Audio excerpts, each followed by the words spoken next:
Oh boy, oh boy. So if you've been watching lefty content that's centered around covering the kind of stuff that's happening on Twitter for, a few months now, you might have picked up on the trend of random people who may or may not be entirely honest about their story, coming out as detransitioners, quote unquote. Let me tell you guys what a detransitioner is, okay? A detransitioner is somebody who at one point was trans, but is now transitioning back to the gender they were assigned at birth. Following along, for those that don't know what I'm talking about, because there are a surprising amount of people who watch my videos that, get into politics from my videos and have no idea what I'm talking about with these very basic things. So, just for the potentially new people watching. Detransitioners are they're people who were trans but decided they are not trans and are transing back to being cis, right? Here's the thing, though. Here's the thing about detransitioning. It is really, really rare. Detransitioning is extremely rare. Very rare. Trans people alone are pretty rare in the grand scheme of things, though overall pretty common. If you took all the trans people on Earth and put them into a single country, it would be one of the biggest countries on Earth. But, as a percentage of the population, quite small. Regardless, though, despite that, an even smaller portion, an extremely tiny portion of trans people ever detransition, as in they ever feel some sort of regret or something comes up that leads them to the decision to detransition. And of all the reasons that these detransitioners do detransition, the vast majority of those detransitioners detransition because of these, or one or both of these two reasons. One of those reasons is lack of access to resources to transition. So, they can't get HRT anymore. So they can't, they're just, they can't get it anymore for a variety of reasons. Or they can't get access to surgeries, etc. They just don't have access to what they need to continue transitioning, so they just can't help but stop. They couldn't continue if they wanted to. That is most detransitioners.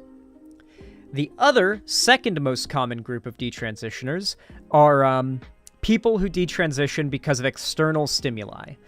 They don't have it, their friends and family are rejecting them and disowning them and even attacking them, and they require the support of those groups, or at least one of those groups, and they have no other choice but to detransition. That is the other much larger group, or the other less large but second largest group of detransitioners. The other portion of detransitioners, and this is a very infinitesimally small portion of detransitioners, which are a very, very, very, very, very small portion of trans people, are trans people or detransitioners who realize it wasn't right for them and elect that they want to detransition. That is a very small portion, though, a very tiny portion.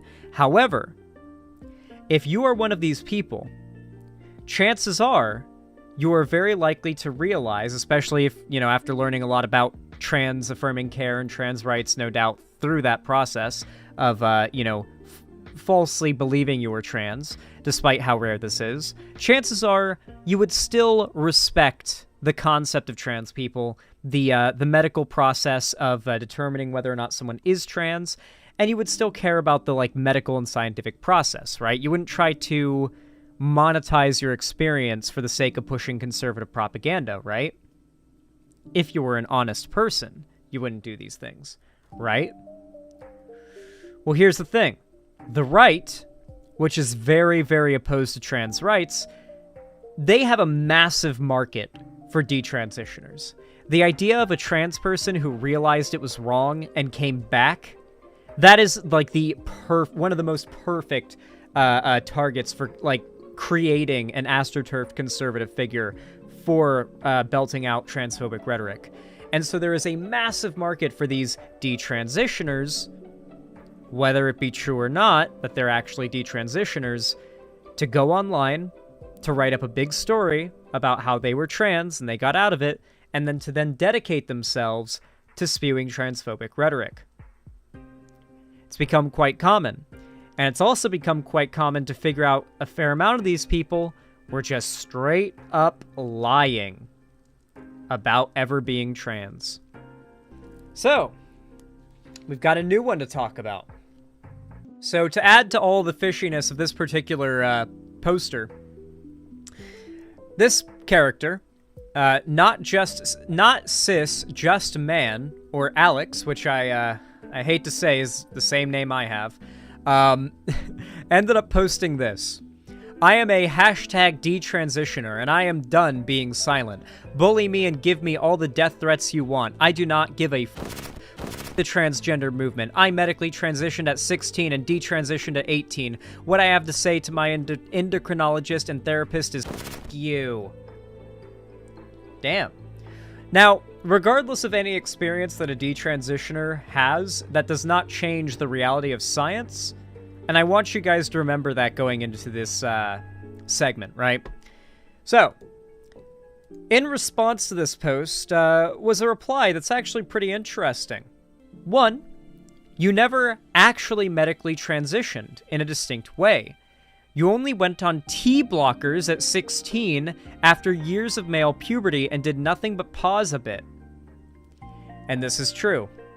If you look at the picture of him, you can see, here he is before, at 16, then on puberty blockers from 16 to 18, somewhere in that area, and this is just, like a lot of cis guys, if they took puberty blockers and grew out their hair and wore makeup, they'd look like this. It doesn't take it doesn't take hormone replacement therapy, which is, like, actually taking estrogen in the case of a trans person, and a bunch of other, like, there's, like, also other things, like other hormones as well, than just estrogen, but yeah.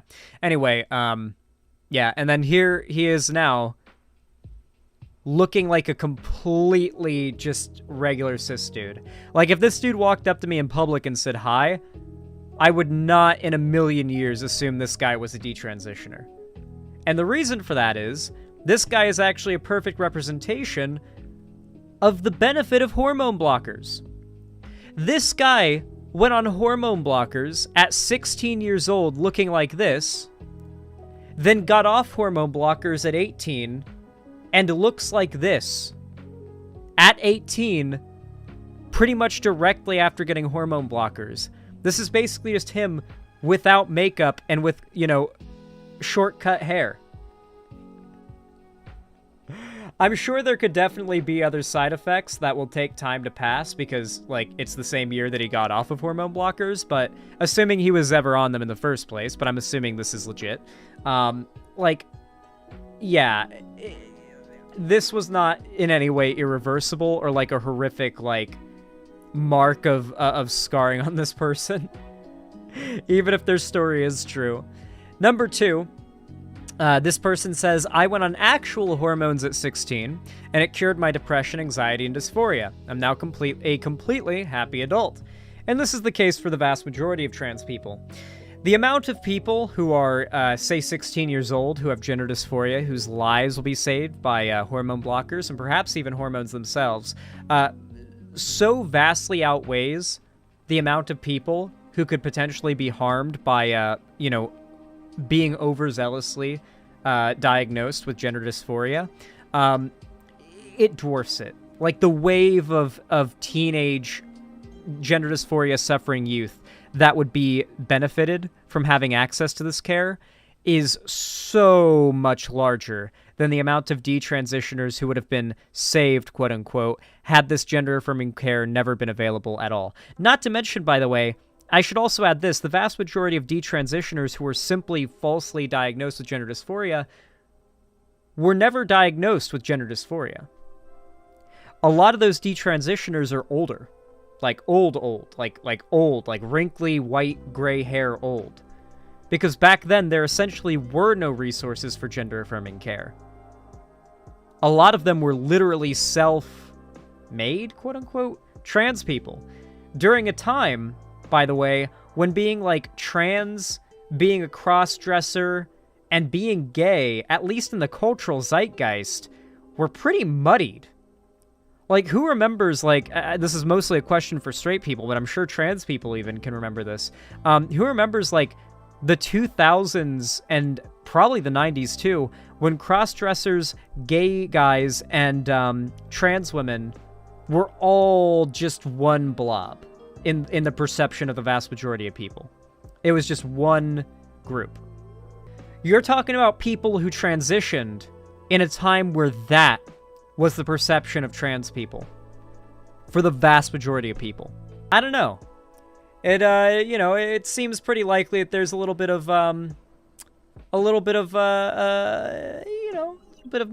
influence there. Anyway, that said though, this guy's been getting like retweeted by Gays Against Groomers, which is a hate group run by straight people who are claiming to be gay. But the funny thing is, he's not blown up at all. He is not blown up. He has not gained like a prominent position. He's not making money. He's not having like a successful grift take off from all of this drama that he started on Twitter. As a matter of fact, he's gotten so desperate for attention, he's now moved on to doxing his doctor. And of course, all the comments on this post were death threats and like people fantasizing about murdering the doctor. This is the lady who provided me with spirolactone for transition purposes when I was only 16 years old. Obviously, this screenshot has censored the dox, but this was them doxing the doctor. And all the comments were like calling for the death of the doctor. Like this doctor should be killed, death penalty, life in prison, were the nicest, least insane comments were calling for life in prison. That's all I think I need to say. The nicest of the comments were calling for life in prison. So yeah. And it wasn't even just like the details about the doctor, the doctor's like office and business. It was also the doctor's private info, like private info. By the way, I finally got my estrogen chat today chat. Good job, Saliva. I'm happy for you. But yeah, got pretty desperate and decided to move on to like inciting potential violence against their doctor in order to try and get things moving, and still only got 600 likes in that tweet. Oof.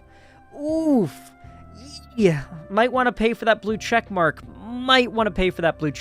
That'll probably go a long way with the grift. It's only $8, and if you're trying to get yourself in the eyes of everybody on Twitter, you probably want to get that blue check mark. That's the best advice I can give. This seems to me like a very blatant grift.